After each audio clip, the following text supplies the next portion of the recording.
Hello बच्चों, let us read this question.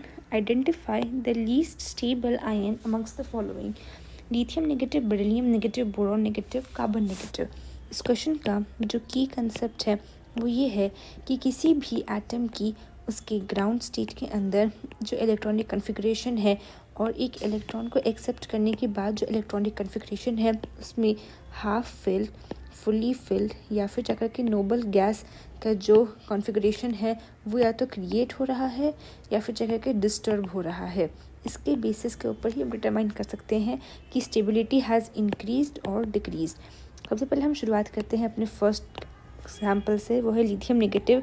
Lithium की ground state के अंदर जो इलेक्ट्रॉनिक कॉन्फ़िगरेशन है वो है 1s2 2s1 और lithium negative will be 1s2 2s2। तो यहाँ पर जो है 2 फुली फिल्ड s ऑर्बिटल्स हैं, तो यहाँ पर इसकी स्टेबिलिटी में इंक्रीज़ आया है।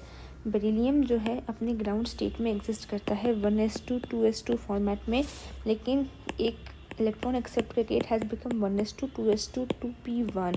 यहाँ पर इसका जो 2 फुली फिल्ड s ऑर्बिटल वाला सिचुएशन था वो डिस्टर्ब हुआ है और इसलिए इसकी स्टेबिलिटी रिड्यूस हुई है।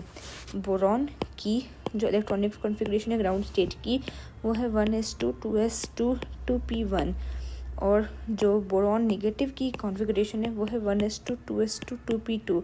इन दोनों ही केसेस में कोई एक्सेप्शनल स्टेबिलिटी का रूल अप्लाई नहीं हो रहा है, तो इसलिए हम इसको कंसिडर नहीं करेंगे। लास्ट केस जो हमारा बनता है कार्बन का, तो कार्बन में जो इलेक्ट्रॉनिक कॉन्फ़िगरेशन है ग्राउंड स्टेट में it is 1s2 2s2 2p2। Carbon negative is 1s2 2s2 2p3।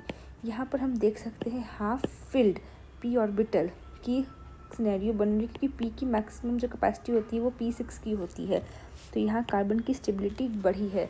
अगर हम इस लॉजिक को फॉलो करते हैं तो हमारा आंसर निकल के आता है बेरिलियम नेगेटिव। होप आप लोगों को समझ में आया हो। All the best.